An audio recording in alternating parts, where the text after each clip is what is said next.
Salut tout le monde, c'est Hugo de la chaîne Proxy the Gathering. Aujourd'hui on se retrouve pour une nouvelle vidéo sur, toujours pareil, un affrontement entre deux decks, donc Voar contre le deck de Acererak. Voar on l'avait déjà vu dans une précédente vidéo, par contre Acererak il me semble pas qu'on l'ait déjà vu, donc on va de toute façon comme d'habitude présenter les deux decks. Comme d'habitude je vous affiche là maintenant de suite le timer du début des games pour celles et ceux qui ne seraient pas intéressés par la présentation des decks et comment j'aborde un deck quand j'arrive par exemple en tournoi. Voilà. Donc je vous laisse mater la vidéo pour celles et ceux qui voudraient juste la voir et sinon avec les autres on passe à la présentation. Donc on a alors deux decks qui peuvent être des decks combo, voire en revanche ça peut être un deck réanimator. Donc alors, pour présenter d'abord les commandants très rapidement, Voar c'est une 1-2, on peut l'engager pour piocher une carte puis défausser. Alors si c'est une carte d'éphémère ou de rituel, tous les adversaires perdent un point de vie et nous on en gagne un. Le petit drain de vie est toujours appréciable même s'il n'aura pas une grande valeur contre un deck comme Acererak. Et il a surtout une deuxième capacité intéressante qui fait que, alors on peut l'activer que en rituel, donc que pendant notre main phase. Donc pour 2 on sacrifie Voar. On va choisir un éphémère ou un rituel de notre cimetière qu'on va pouvoir relancer ce tour-là, en payant évidemment son coût en mana. Et le sort sera exilé.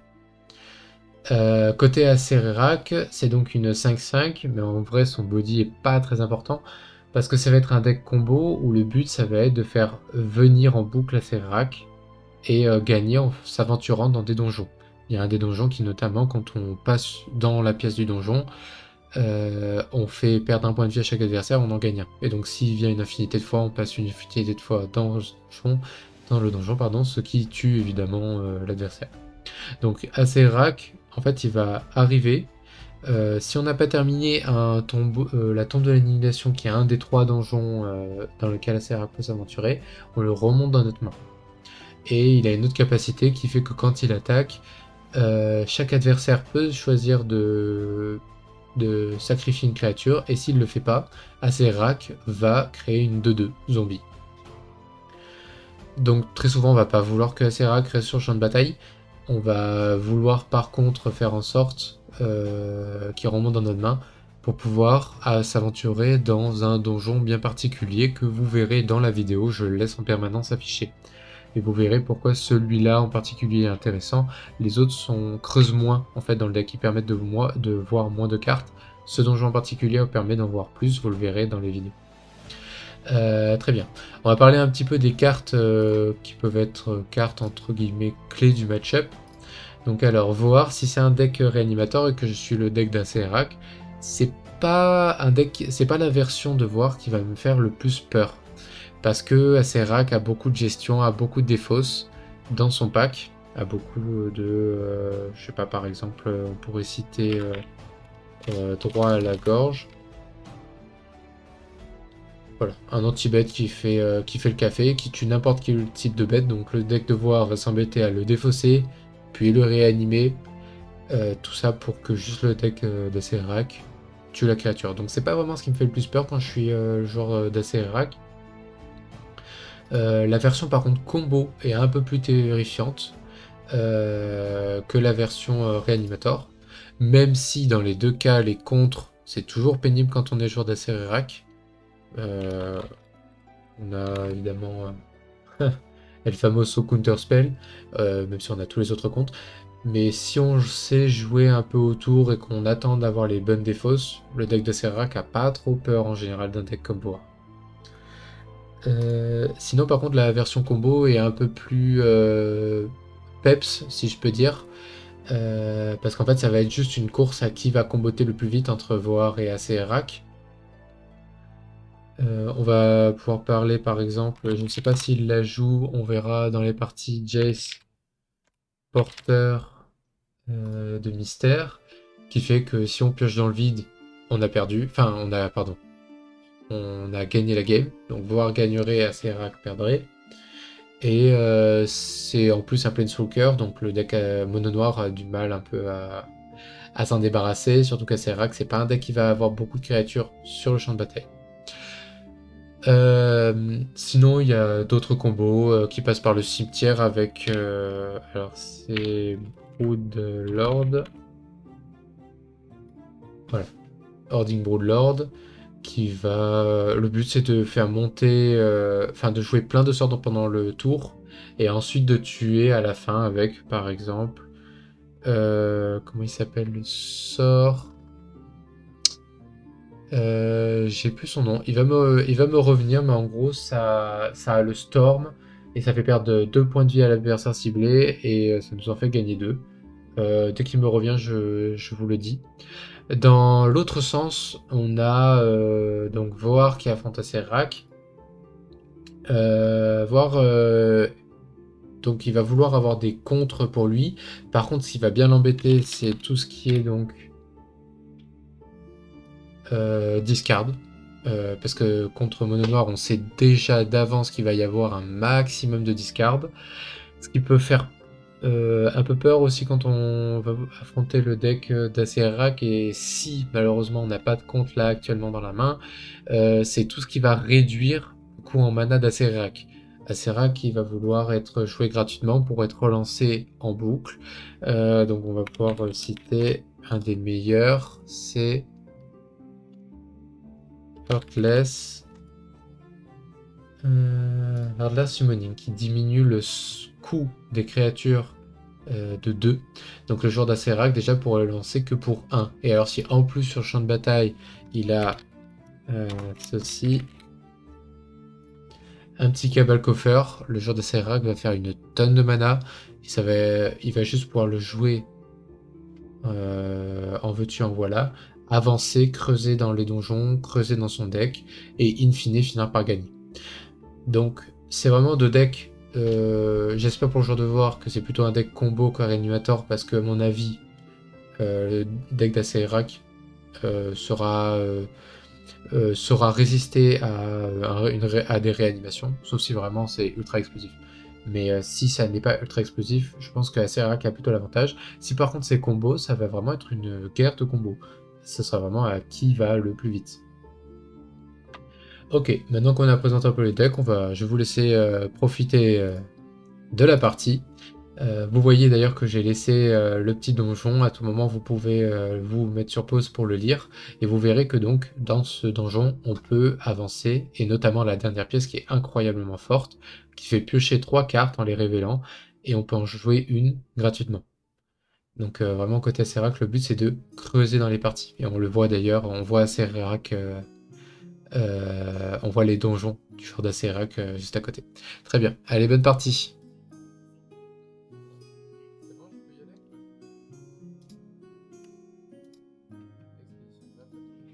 Allez, on joue une petite carte d'expédition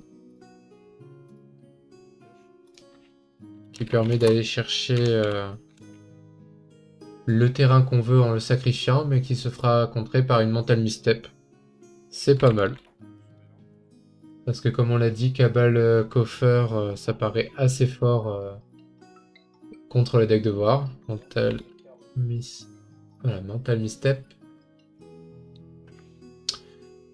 Donc malheureusement mon collègue qui a dû reprendre le téléphone qui nous avait prêté pour les points de vie, il va nous le rendre au bout d'un moment, vous inquiétez pas, les points de vie seront à nouveau affichés et on les comptera nous avec des dés, mais vous les reverrez plus tard.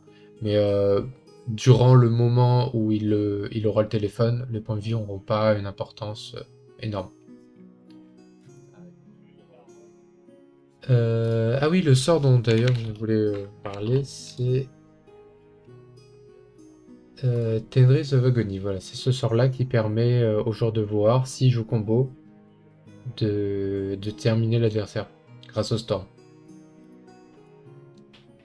Ok, allez pour deux, on lance le petit Voar. Voar qui se fait tuer par un cut-down.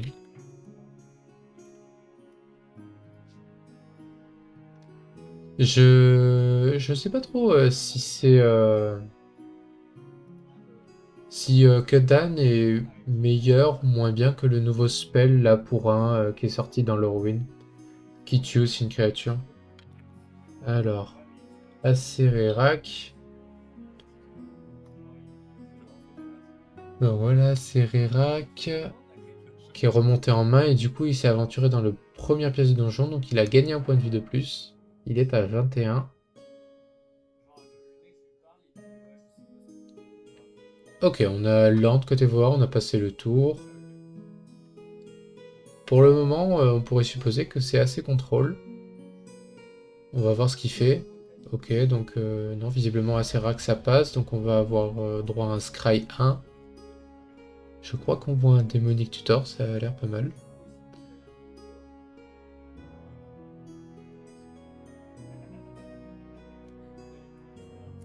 Ok, on le laisse et on passe le tour. Alors, ok, vraiment un tour à vide côté voir.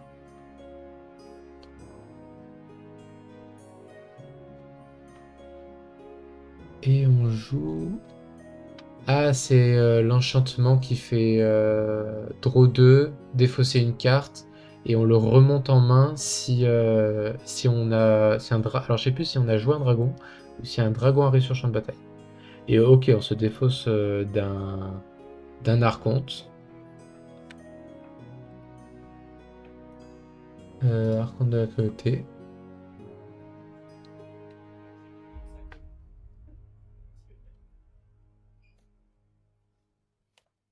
Ah.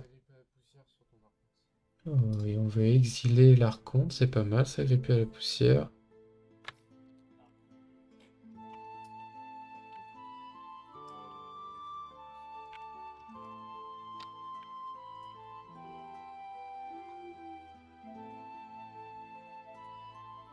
Donc pour exiler l'archonte, on va voir s'il y a une réponse, mais on dirait que oui, hein, vu qu'il a fetch.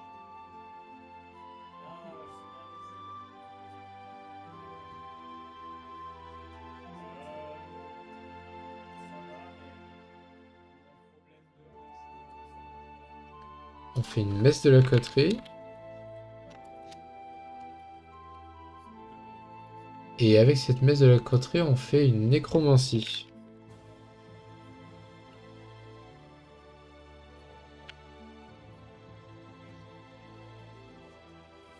Et du coup, on va réanimer le petit archonte. Comme il le fait durant le tour de son adversaire, à la fin du tour, la nécromancie fera sacrifier l'archonte, qui retournera au cimetière. Pour le moment, visiblement, on est plutôt sur une decklist réanimator, même si y a messe de la coterie.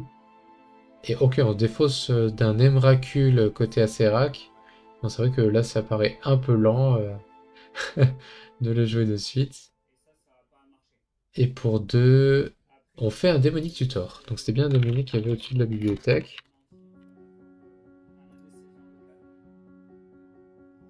Alors, est-ce que ça passe? C'est passé. Et on va chercher... Je crois qu'on est allé chercher Cabal Coffer dans une version un peu brillante.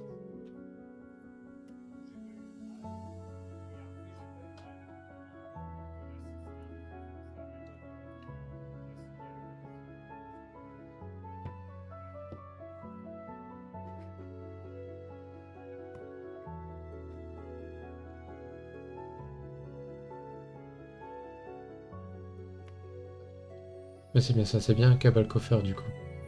Donc pour 2, on engage le Coffer et donc 2 autres mana dans l'idée. Et on fait autant de mana qu'on a de marée, donc là dans l'idée il ferait 3 avec le Coffer. S'il trouve un autre land, du coup le Coffer ferait 4, etc. etc. Mais le mieux ce serait de trouver Urborg, on va pas se mentir. Donc ok, on avait sacrifié Archonte en fin de tour de Acerac, on n'a pas land, et on a passé la main à nouveau. Et là on tente un chagrin, qui se fait contrer par un Stern Scolding. Ah bah comme quoi on aura trouvé une target à Stern Scolding contre Acerac. C'est pas mal. Alors, Stern Scolding, voilà.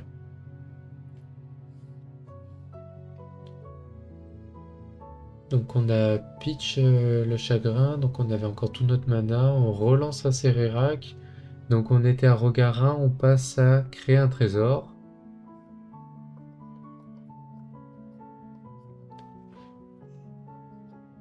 D'ailleurs au moment où je tourne la vidéo, on est le jour juste après la... Enfin où Pardon, je commente la partie plus tôt. On est juste après la banlist, la dernière. Et franchement j'avoue que je suis assez content du ban de Rograk. Allez, ça y est, on a trouvé son land côté voir. Et pour 4, ah, bah le voilà, le Jace.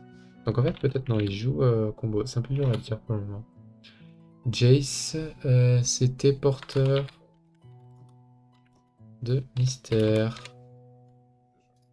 Et alors, si en plus on a trouvé un pacte, un Tainted Pact ou un démonique consultation, bah on a gagné déjà. Alors du coup, il a juste fait le plus 1 de Jace sur lui, il a meulé 2 pour nourrir son cimetière, et il a pioché une carte. Ok, côté Acerac, on fait 4 mana avec le coffer. On rejoue Acerac. Ok, ça a l'air de passer. On va faire un regard 2.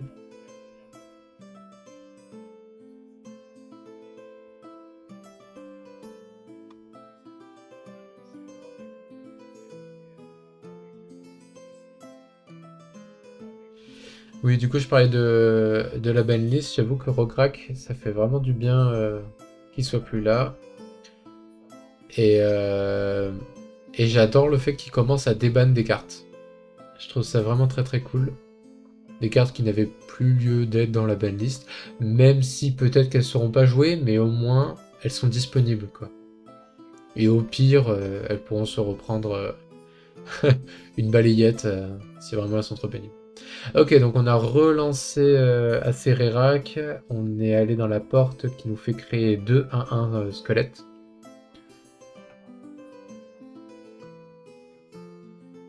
Euh, alors, visiblement, on veut relancer son voir. Non, on fait d'abord le plus 1 de Jace.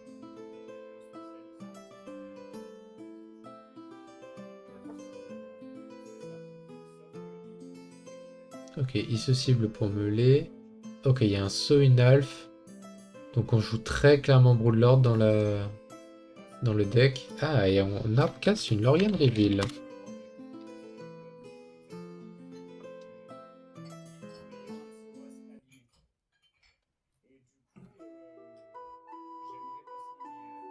Et là, on est pas mal du tout côté voir. On a vraiment une main pleine. Même si le joueur d'Acerac, il peut s'aventurer encore 2 fois dans le donjon. Et faire la capacité, enfin la dernière porte du donjon. Donc c'est peut-être, je sais pas, je trouve ça peut-être un peu risqué de, de le balancer. Enfin, d'être full tap, pardon, quasiment. Enfin, il a un mana, quoi. Mais bon. Allez, on y va, on fait le regard 3 côté Acerac. Alors, il y en a une qui visiblement va en dessous. Et il y en a 2 qui restent au-dessus. Allez, on relance Acerac parce qu'on avait fait un mana de plus, donc on a juste besoin d'engager 2.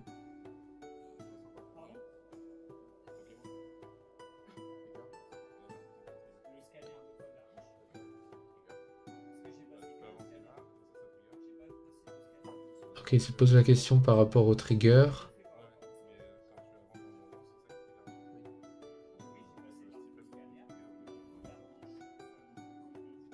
Ok.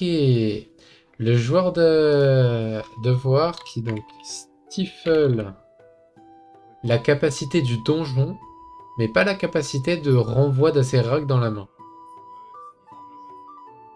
Parce qu'avec un stifle, on peut bloquer Acerac sur le champ de bataille.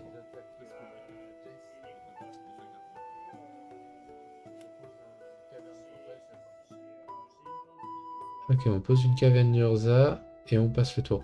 En vrai, c'est malin, comme ça, on pioche pas, on joue pas gratuitement le sort. Et en plus, la Acerac est remontée dans la main. Bon, c'est peut-être le petit bémol, ça. Ok, ça lande un lac des morts.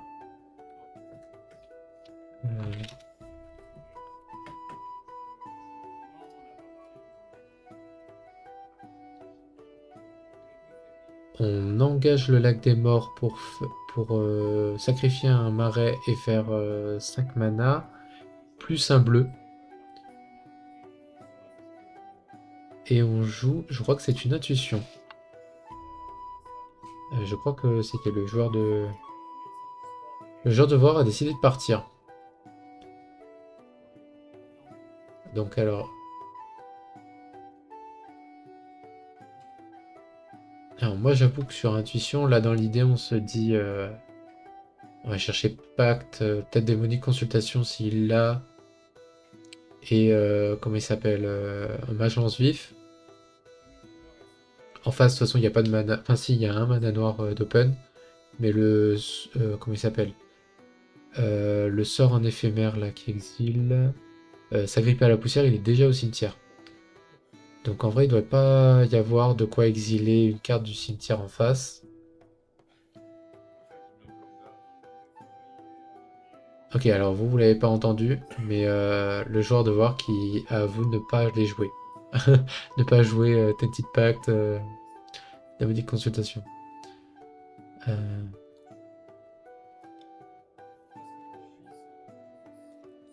En fait, pour lui, il passe via Doomsday et non pas par Pact et truc. En vrai, ça s'entend pour stabiliser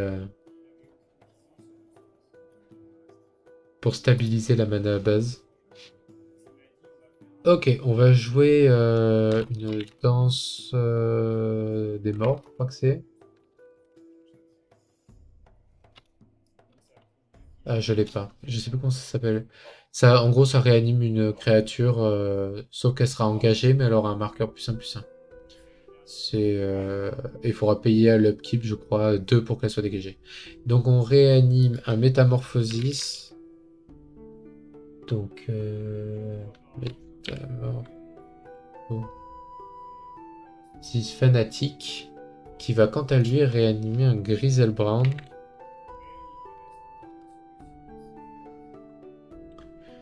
Et on a activé ce Griselbrand pour piocher 7 cartes, c'est pas mal.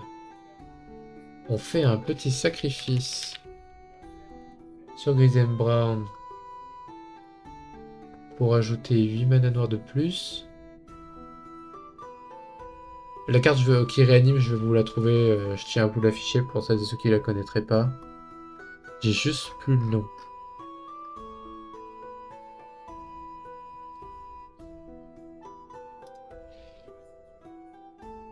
Ok, on continue avec un Culling Weak sur le Morphosis pour faire encore plus de mana. Et là, on voit qu'il a commencé à compter le nombre de sorts qui ont été lancés ce tour-ci.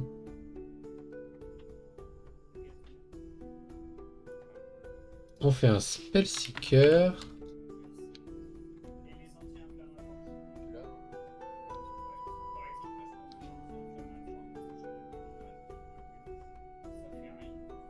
Il va chercher donc, il lui explique, il va chercher un démonique tutor, enfin en tout cas un truc pour aller chercher une carte, pour aller chercher Yawgmoth's Will, et pouvoir rejouer encore plus de Storm, enfin pour augmenter encore plus son nombre de sorts joués pendant le tour. Et après c'est gagné. Hein.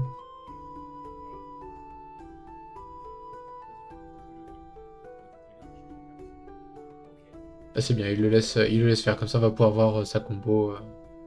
Donc pendant qu'il est cherché... Ouais, c'était cet enchantement là qu'il avait joué.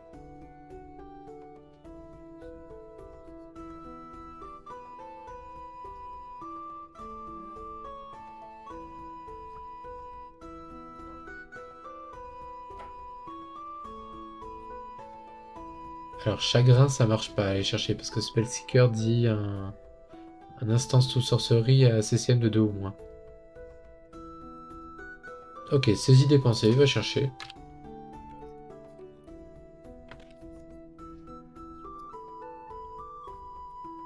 Alors, sur ces idées pensées, on a un anti-bet, mais à CCM de 3 au moins. On a Acererak en main. Et on a, alors ce sort c'est force. Alors c'est force de je sais plus quoi.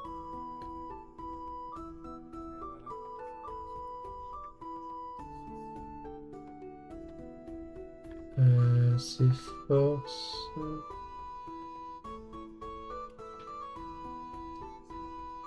Ok, ouais, j'avoue, je l'ai plus. Ok, donc on est parti, donc finalement, tuto. Ah non, mais le tuto, il l'avait en main, ok. Donc il est allé tuto une carte. Alors ça fait, en fait, cette carte fait DT si on a, je crois, le seuil. Et donc il est allé chercher Yawgmoth Will qui lui permet de refaire encore plus de mana. Donc il a refait volonté de... Voilà. Comme ça il peut rejouer toutes les cartes de son cimetière. Il refait une base de la coterie. Il ajoute encore plus de mana. Il tuto une carte. Il refait... Alors est-ce que Spell Table va l'avoir? Non, non c'est une montagne évidemment.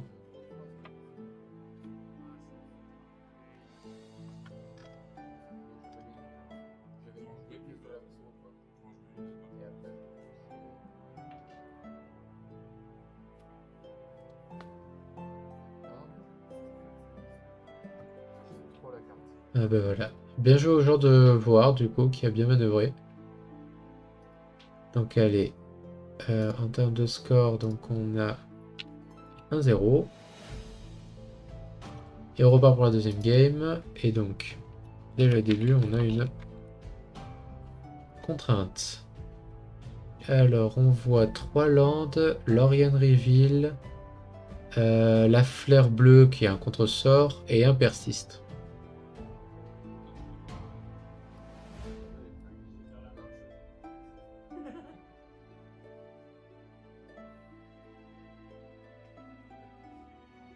Et là, je me souviens qu'il y a eu un petit débat entre les joueurs, entre persiste qui réanime une créature, et le contre-sort. Et il me semble que le joueur d'Acerac va voilà, choisir le contre-sort, pas le persiste, parce qu'en fait, il se dit que pour le moment, il y a pas de menace en fait. Le joueur de voir a rien dans la main, il a rien pour défausser une créature si même il venait en piocher une. Et là, Lorien Reveal, il pourra pas la lancer avant un bon moment. Donc il préfère se débarrasser du contre.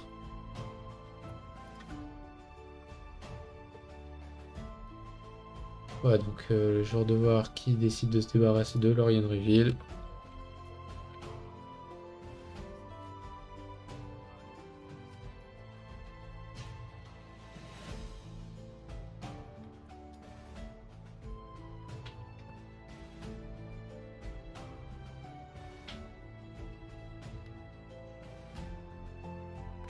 Je sais pas du coup ce qui était meilleur. Ah, ça pioche pas mal. Petite frog.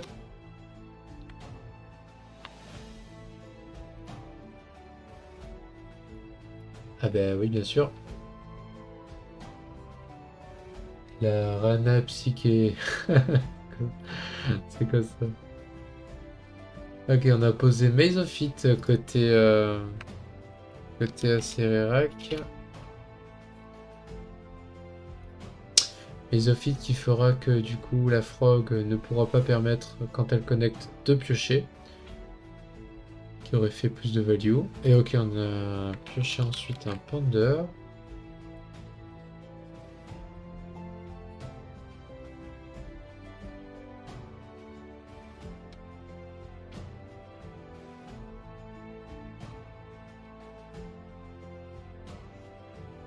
Ok, on laisse, on pioche. Pour moi, ça va, hein, il est bien remonté le genre de voir, parce qu'il aurait pu piocher des trucs un poil moins impactants ou des grosses bêtes, et qui n'aurait pas pu jouer, mais finalement, ça se passe bien. Allez, voir qui va permettre au besoin de défausser peut-être d'un gros ton. Et en plus, on sait que du coup, maintenant, il a un persiste. Alors, est-ce qu'il y a un nouveau défausse? Non, il n'y a pas de nouvelle défausse. Par contre, ça, je joue un BC. The Queen, voilà. Qui permettrait donc d'aller chercher une carte à 4 ou moins, puisqu'actuellement il a 4 terrains le jour d'Acerec. Carte qu'il est donc obligé de révéler. Par contre, je crois qu'on a oublié de gagner le point de vie, puisqu'on lance un sort noir. Alors c'est vrai que les points de vie sont pas hyper importants hein, contre un deck voire, mais bon quand même. Ok, et c'est bien un Earthless Summoning.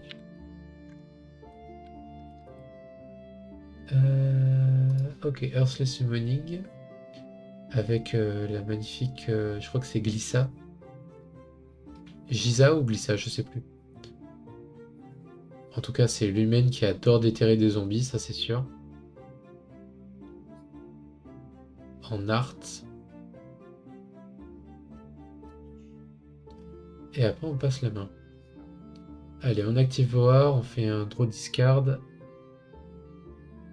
On discard un land. On land Reflecting Pool.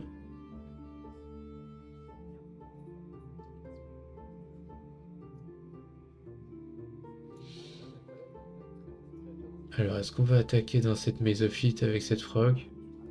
Oh, il tente même pas le bluff. Quel dommage. Ok, allez, on a le petit marais. Donc on a 4 mana open. Alors est-ce qu'on va tenter Earthless Summoning, sachant que le jour de boire a maintenant vu plein de cartes? Non, ok, on a... Ah non, il lui montre, ok, je croyais qu'il avait passé le tour. Non, il lui montrait juste la persiste qu'il connaissait.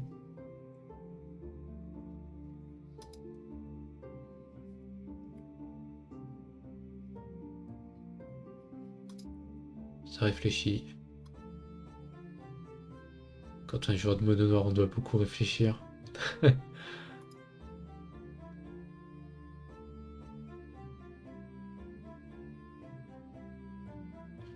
N'hésitez pas vous aussi, chez vous, si vous vous ennuyez, tâtez vos terrains. Ça fait toujours du bien. Ok, donc ça y est, on lance l'Earthless Summoning. Il est passé visiblement, donc pour un, on peut jouer le petit Acerarak.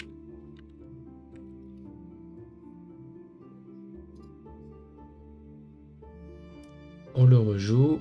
Donc on a gagné un point de vie dans le donjon. Normalement on a gagné aussi plein de points de vie grâce au Prism Ring, mais je crois qu'ils ont été oubliés pour la plupart.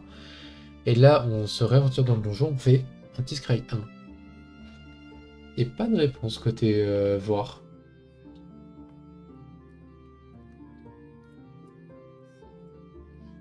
Ok, on a laissé et on passe la main.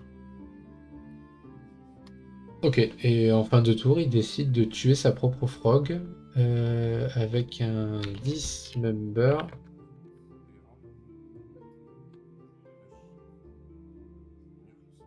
Ça doit être, je sais pas, pour le seuil ou pour le nombre de types de cartes. Ok, c'est le DT. Donc je crois qu'en fait ce DT, c'est si on a 4 types différents dans le cimetière, qu'on va DT ce qu'on veut au lieu d'aller DT un démon. Et j'avoue que je vois pas, ça brille trop, je vois pas la carte. Alors on a décidé de remonter un peu la caméra, mais je pense qu'on va même encore un peu plus la remonter, voir si Spell Table... Ok, c'est Broodlord qu'il allait chercher. Donc c'est Broodlord qu'il allait mettre au cimetière. Et du coup, il va être réanimé pendant son tour avec persistance. Qui va chercher un petit sacrifice.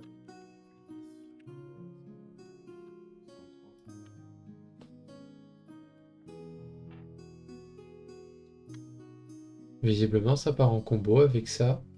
Alors il faut qu'en main, il ait soit un réanimator. Ah non, oui, c'est vrai qu'il peut sacrifier son Voar pour relancer persiste. Donc ça lui coûte 4 mana et relance persiste. Donc il passe à 4 mana noir. 4 de storm. On rejoue donc l'Amigos Lord qui va retuto une carte. Ah oui, le Percy s'est exilé, effectivement.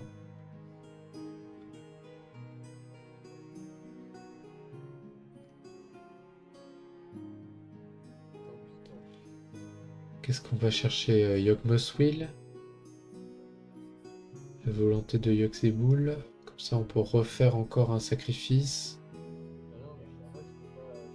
Ou alors il a autre chose. Ah non, on peut aller chercher Soinalf plutôt. Mais non, en fait, il a cherché une saisie, ok.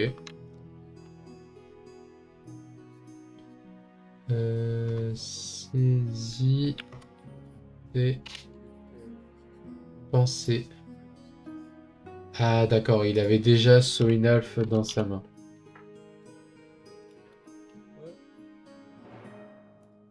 Donc Soinalf qui va détruire le Broodlord, en faire 2 copies. Donc il va pouvoir faire double tuto. Il lui reste 2 mana, un mana noir et un terrain. Et les Broodlords vont, enfin les 2 copies de Broodlord vont pouvoir s'auto-engager pour lancer des sorts. Donc avec ça, il aller chercher donc une messe noire. Messe, pardon, de la coterie.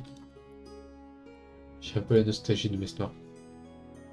Et avec ça, il va jouer donc la fameuse volonté. Volonté de Yogg-Saboul et bah, ça se check. Et ben petit 2-0 de la part de Voar qui a combo extrêmement vite. Et donc en fait, le joueur d'Acerac, c'est peut-être là où il a fait l'erreur, c'est de défausser le counter spell plutôt que le persist. Même si le fait de défausser le counter spell, ça permettait en fait tout simplement de jouer ses cartes. Et, et en fait, lui, dans sa main, il avait déjà pas mal de pièces de combo, ou de quoi tuto les pièces de combo. Donc c'est pour ça qu'il s'est dit, je vais enlever les... Je vais aller juste plus vite. Et finalement, en fait, je vais devoir a très très bien manœuvré et nous a sorti la bonne vieille combo Lord qui fait... En vrai, moi, j'aime bien la voir. Je la trouve assez stylée. Allez, merci d'avoir regardé la vidéo. N'hésitez pas à vous abonner, à lâcher un commentaire, à dire ce que vous pensez de la belle liste, parce que franchement, moi, je l'aime bien. Celle-là, je l'aime bien. Voilà. Et je vous dis à la semaine prochaine. Ciao, ciao.